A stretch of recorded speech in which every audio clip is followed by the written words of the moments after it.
നിന്നിട്ട് കൊള്ളക്കാരന്റെ കണ്ണിലേക്ക് നോക്കി ചോദിച്ചു, ഞാൻ നിന്നു, നീ എപ്പോഴാ നിൽക്കുക? നീ എപ്പോഴാ നിൽക്കാന്ന് ചോദിച്ചാൽ നിന്റെ ഈ ക്രൂരത എപ്പോഴാ നിർത്തുക? ഉപദേശിക്കുമ്പോഴാ നന്നാവുക, പ്രസംഗിക്കുമ്പോ നന്നാവുക, പാട്ട് കേട്ട മനുഷ്യൻ നന്നാവൂല. യേശുദാസ് കേട്ടോ? നിങ്ങൾ യേശുദാസ് പറഞ്ഞത് കേട്ടോ? യേശുദാസ് പറയാൻ, എനിക്ക് മടുത്തു, എന്റെ സംഗീത ജീവിതം മടുത്തു, എന്റെ സംഗീതം എനിക്ക് ഒന്നും നൽകിയില്ല. യേശുദാസ് പറയാൻ, കണ്ണുണ്ടായിട്ട് അന്ധനെ പോലെ ജീവിക്കാൻ എനിക്ക് വയ്യ, ഞാനതുകൊണ്ട് എന്റെ ഭാര്യ എന്നോട് പിണങ്ങരുത്, എന്റെ മക്കൾ എന്നോട് പിണങ്ങരുത്, ഞാൻ വാനപ്രസ്ഥത്തിന് പോവുകയാണ് എന്ന് പറഞ്ഞാൽ ജീവിതം ഇതുകൊണ്ടൊന്നുമല്ല, ഈ സംഗീതം കൊണ്ടൊന്നും ലോകം നന്നാവില്ല. മനുഷ്യൻ ഉപദേശിക്കുക. നിങ്ങളൊക്കെ, ഞാൻ ഈ ഗ്രൗണ്ടിൽ കയറുമ്പോ ഈ ഗ്രൗണ്ടിൽ ആരുമില്ല, ഇതിന്റെ സംഘാടകർ 4 ആളും ഇവിടെ റെക്കോർഡ് ചെയ്യും. ഇപ്പൊ കണ്ടോ, ഈ നിങ്ങളൊക്കെ നിന്നത് എന്തുകൊണ്ടാ? എന്റെ പ്രസംഗത്തിൽ പറയുന്ന കാര്യം കേൾക്കാൻ മാത്രം അനുഭൂതിയുള്ളതാണ്, ചിന്തിക്കാൻ പോകുന്നതാണ്. അപ്പൊ നിങ്ങൾ ഇരുന്നു അല്ലേ? അല്ലാത്ത എവിടെയെങ്കിലും നിങ്ങൾ പോയി ഇരുന്നോ? ഇരുന്നോ? അതുകൊണ്ട് എനിക്ക് നിങ്ങളോടൊരു അപേക്ഷയുണ്ട്, ഒരു സോളംബിളി റിക്വസ്റ്റ്. ദൈവം ഒരിക്കലും തിന്മ ഇഷ്ടപ്പെടില്ലല്ലോ. ദൈവത്തിന്റെ അടിമകളാവുക എന്നുള്ളതല്ലേ പ്രധാനം. അതുകൊണ്ട് ആരാണ് അച്ഛൻ എന്ന് മക്കളെ പഠിപ്പിക്കണം, ആരാണ് അമ്മ മക്കളെ പഠിപ്പിക്കണം, ആരാണ് അന്യമതക്കാർ പഠിപ്പിക്കണം. നമുക്ക് RSSും BJPയും NDFും പോപ്പുലർ ഫ്രണ്ടും സിമിയും അതുപോലെ തന്നെ ISSും IPC ഇങ്ങനെ കുറെ ഉണ്ടായി. തമ്മിൽ അങ്ങോട്ട് നോക്കി ഇങ്ങോട്ട് നോക്കി, അങ്ങോട്ട് കച്ചറുണ്ടാക്കി, ഇങ്ങോട്ട് അടിച്ച്, അങ്ങോട്ട് തല്ലി, അങ്ങനെ കഴിഞ്ഞുകൊണ്ട ജീവിതമല്ല നമ്മുടേത്.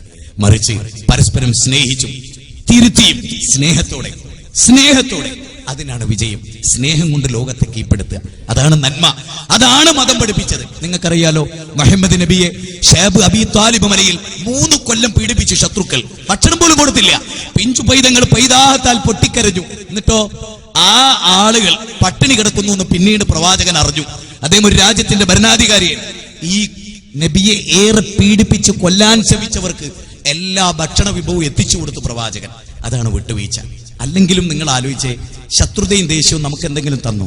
പൂനാടും മാറാടും കലാപം തമ്മിൽ മനസ്സകന്നു എന്നല്ലാതെ എന്തെങ്കിലും ഒരു നേട്ടം അമ്മമാരെ, അച്ഛന്മാരെ, സഹോദരന്മാരെ, സഹോദരങ്ങളെ, മുസ്ലിം സുഹൃത്തുക്കളെ, എന്റെ പ്രസംഗം ഈ സദസ്സിൽ കേൾക്കുന്ന വ്യത്യസ്ത മതത്തിലുള്ളവരെ ഉണ്ടായോ? കണ്ണൂരൊക്കെ നോക്ക് നിങ്ങൾ, എന്നും ബോംബ് പൊട്ടുകയാണ്. നാദാപുരവും കല്ലാച്ചിയും കക്കട്ടും പാനൂരും തളിപ്പറമ്പും അതിനപ്പുറത്ത് കാസർഗോഡും എല്ലാം മതിയെടുക്കുകയും ഒക്കെ. എന്താ നേടിയത്? അമ്മമാരുടെ ദീനരോധനം അല്ലേ? ഏതൊരു മകൻ മരിച്ചാലും അമ്മയുടെ മനസ്സ് നോവില്ലേ? ഏതൊരു അച്ഛൻ മരിച്ചാലും മക്കളെ കരയില്ലേ? ആ കരച്ചിൽ നിങ്ങൾ കേൾക്കുന്നില്ലേ? ഗുജറാത്തിലും ബോംബെയിലും ഭീവണ്ടിയിലും മൊറാദാബാദിലും ജാംഷഡ്പൂരിലും നിങ്ങൾ കേൾക്കുന്നില്ലേ? ഇറാഖിലും ഫലസ്തീനിലും ചെച്ചനയിലും കോസറോവയിലും ലബനാനിലും ആ കരച്ചിൽ നിങ്ങൾ കേൾക്കുന്നില്ലേ? എന്നിട്ട് നമ്മൾ മതം പറഞ്ഞ് യഥാർത്ഥ ജീവിതം തള്ളിവിട്ട് എന്തിന് ജീവിക്കുന്നു എന്ന് ഒരു വേള ആലോചിക്കണം. അല്ലദീ ഖലഖൽ മൗത വൽ ഹയാത ലിയബ്ലുവക്കും അയ്യുക്കും അഹ്സനു അമല. നിങ്ങൾക്ക് മരണവും ജീവിതവും സൃഷ്ടിച്ചത് നിങ്ങളിൽ ആരാണ് ഏറ്റവും നന്നായി പ്രവർത്തിക്കുന്നത് നോക്കാനാ. അതുകൊണ്ട് നല്ല പ്രവർത്തനം ചെയ്യുക, ഇങ്ങനെ ചിന്തിക്കുക. ഇന്നു മുതൽ ഞാൻ ദൈവത്തെ മാത്രം ആരാധിക്കും, നല്ല മൂല്യങ്ങൾ മാത്രം ഉൾക്കൊള്ളും, വേദഗ്രന്ഥങ്ങൾ ശരിക്കും പഠിക്കും, മനുഷ്യരെ തമ്മിൽ മനസ്സിലാക്കും. എനിക്ക് ഉപകാരം ചെയ്യാൻ കഴിഞ്ഞിട്ടില്ലെങ്കിലും ഞാൻ ഒരാളെയും ഉപദ്രവിക്കില്ല. തന്നാൽ കരേറേണ്ടവരെത്ര പേരോ തായത്ത് പായ്ച്ചേറിലാണിടുമ്പോൾ താൻ മാത്രം ബ്രഹ്മപദം കൊതിക്കും, തപോനിധിക്കെന്തൊരു ചാരിതാർത്ഥ്യം എന്ന് ചോദിച്ചിട്ടുണ്ട്. അതുകൊണ്ട് നമ്മൾ എല്ലാവരുടെയും മോചനം ശ്രദ്ധിക്കുക. എല്ലാവരെയും ഈ ക്ഷേത്രത്തിന്റെ പടിവാതികൾ കടന്നു വരുമ്പോ, ഈ ക്ഷേത്രത്തിന്റെ കവാടം കടന്നു വരുമ്പോ എന്റെ മനസ്സിലൊരു പ്രാർത്ഥനയുണ്ടായിരുന്നു. അല്ലാഹുവേ, പടച്ച തമ്പുരാനെ, പരമകാരുണിക, ലോകത്തിന്റെ സൃഷ്ടാവേ, നിന്റെ അടിമകൾ ഉൾക്കൊള്ളുന്ന ഒരു ക്ഷേത്രത്തിന്റെ ഉള്ളിലേക്കാണ് ഞാൻ പോകുന്നത്. എനിക്ക് നീ കരുത്ത് തരണം, എനിക്ക് നീ ശക്തി തരണം, എനിക്ക് പറയാനുള്ള കാര്യങ്ങൾ വെട്ടി തുറന്നു പറയാൻ അവസരമുണ്ടാകണം. നമ്മൾ കപടന്മാരായി പോകരുത്, കാപട്യമുണ്ടാകരുത്. മതസൗഹാർദ്ദ സമ്മേളനത്തിൽ കാപട്യം മനസ്സിൽ വെച്ചുകൊണ്ട് പ്രസംഗിക്കും. അതുകൊണ്ട് ലോകം നന്നാവില്ല. പച്ചയായ ഹൃദയം തുറന്നു വെക്കുക. ഞാൻ നിങ്ങളുടെ മുമ്പിൽ കാപട്യമില്ലാതെ തുറന്നു വെച്ചു. ഇനി നിങ്ങൾക്ക് ചിന്തിക്കാം. 3 പോയിന്റ് ഞാൻ പ്രധാനമായി പറഞ്ഞു. 1, ഏകനായ ദൈവത്തെ മാത്രം ആരാധിക്കുക എന്നത്. 2, ആ ദൈവത്തിന്റെ ദൃഷ്ടാന്തം ഏതെന്ന് പഠിച്ച് അതിനനുസരിച്ച് ജീവിക്കുക എന്നത്. അത് ഇസ്ലാമാണ് എന്ന് ഞങ്ങൾ മനസ്സിലാക്കുന്നു.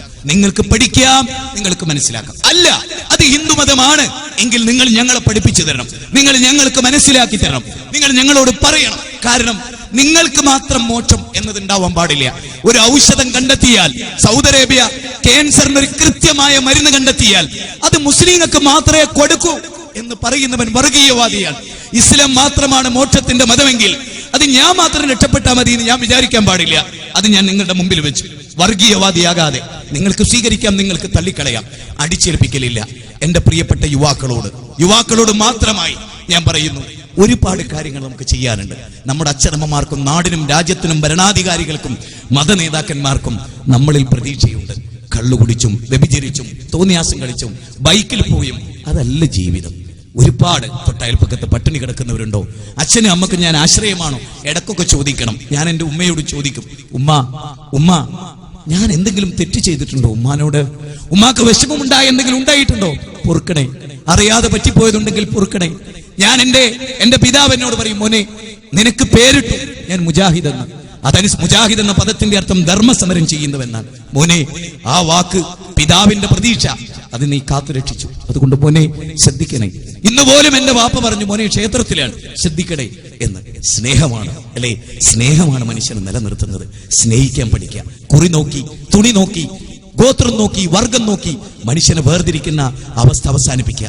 ഏത് മതങ്ങളിലും നിങ്ങൾ വിശ്വസിച്ചോളൂ, പക്ഷെ മനുഷ്യരായി ജീവിക്കാൻ, തമ്മ തിരിച്ചറിയാൻ, ഒരിക്കലും കൊല്ലില്ലെന്ന് പ്രതിജ്ഞ ചെയ്യാൻ, ഒരിക്കലും വെറുക്കില്ലെന്ന് പ്രതിജ്ഞ ചെയ്യാൻ, സ്നേഹവും ആർദ്രതയും അലിവും അനുകമ്പയും സഹാനുഭൂതിയുമായിരിക്കും എന്റെ ജീവിതം എന്ന് പറയാൻ, ഒരമ്മയെ കരയിപ്പിക്കാതിരിക്കാൻ, ഒരു പെണ്ണിന്റെ കണ്ണുനീരും ഭൂമിയിൽ വീഴാതിരിക്കാൻ, ഒരു പിഞ്ചു പൈതലിന്റെ കരച്ചിലും ലോകത്ത് കേൾക്കാതിരിക്കാൻ. അതെ, മക്കളെ കുറിച്ച് ഓർത്ത് കരയരുത്. ആ കാബാലികന്മാർ എന്റെ മോനെ കൊന്നു എന്നൊരാളെ പറ്റിയും, മുസ്ലിങ്ങളെ പറ്റി ഹിന്ദുക്കളെ പറ്റി മുസ്ലിങ്ങളും ഇനി പറയരുത്. ഈ പ്രസംഗം സുഖിപ്പിക്കാനുള്ളതല്ല, ഈ പ്രസംഗം ചിന്തിക്കാനുള്ളതാണ്. അവസാനിപ്പിച്ചോട്ടെ. നിങ്ങൾ എനിക്ക് തന്ന സമയം വളരെ വിലപ്പെട്ടതാണ്. ദീർഘമായ മനുഷ്യ ജീവിതത്തിൽ അമൂല്യമായ ഒന്നാണ് ഈ വിലപ്പെട്ട സമയം. ഈ സമയത്തെക്കുറിച്ച് ഈശ്വരൻ എന്നോട് ചോദിച്ചാൽ എനിക്ക് പറയാൻ കഴിയും, നീ പഠിപ്പിച്ച മൂല്യം അത് ധൈര്യസമേതം ഞാൻ പറഞ്ഞു ഈശ്വര, പറഞ്ഞു അല്ലാഹുവേ എന്നെനിക്ക് എന്റെ റബ്ബിനോട് പറയാം. അതുകൊണ്ട് റബ്ബനാ തഖബ്ബൽ മിന്നാ, ദൈവമേ നീ ഈ പ്രസംഗം സ്വീകരിക്കണമേ, ദൈവമേ ഈ മനുഷ്യർക്ക് ഇതൊരു വെളിച്ചമാകണമേ എന്ന് ഞാൻ പ്രാർത്ഥിക്കുകയാണ്. ഈ ക്ഷേത്രത്തിൽ നിന്ന് പുറത്തേക്ക് ഇറങ്ങുമ്പോ ഇവിടെ ഇനിയും ഒരുപാട് പ്രോഗ്രാമുകൾ ഉണ്ടാവും. ക്ഷേത്രം നിശ്ചയിച്ച പലതും, അതൊക്കെ കഴിഞ്ഞ് പുറത്തേക്ക് ഇറങ്ങുമ്പോ ഒന്നോർക്കുക, മരണം മനുഷ്യനെ പിടികൂടിയാൽ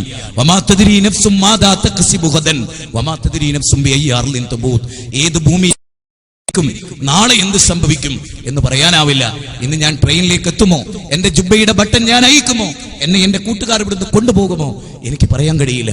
ഒരു അറ്റാക്ക് വന്നാൽ അവസാനിക്കാവുന്ന ജീവിതം. അതിനിടയിൽ ഒരുപാട് നന്മകൾ ചെയ്യാനുണ്ട്. യൗവനം പാഴായി പോകരുത്. അഭിമാനിക്കാൻ കഴിയണം മരിക്കുമ്പോ, എന്റെ യൗവനം ഫലപ്രദമായിരുന്നു എന്ന് എനിക്ക് അഭിമാനിക്കാൻ കഴിയണം. നിങ്ങൾക്ക് അഭിമാനിക്കാൻ കഴിയണം. ആരുടെ മുമ്പിലും ചട്ടുകങ്ങളായി പോകരുത്. ബുദ്ധി ഒരാളുടെ മുമ്പിലും പണയപ്പെടുത്തരുത്. പാരമ്പര്യ വിശ്വാസത്തിൽ അപാകതകൾ അത് മാത്രമാണ് മതം എന്നൊരിക്കലും തെറ്റിദ്ധരിക്കരുത്. മതഗ്രന്ഥങ്ങൾ പഠിക്കാനും മനസ്സിലാക്കാനും ഉൾക്കൊള്ളാനുമുള്ള വിശാലമായ മനസ്സ് അത് നിങ്ങൾക്കുണ്ടാവണം. എന്നെ ഈ സദസ്സിലേക്ക് ക്ഷണിച്ച ഇതിന്റെ സംഘാടകരോട് നിങ്ങൾ എത്ര അനുഗ്രഹീതർ. നിങ്ങൾക്ക് ദൈവം അനുഗ്രഹം ചൊരിയട്ടെ എന്ന്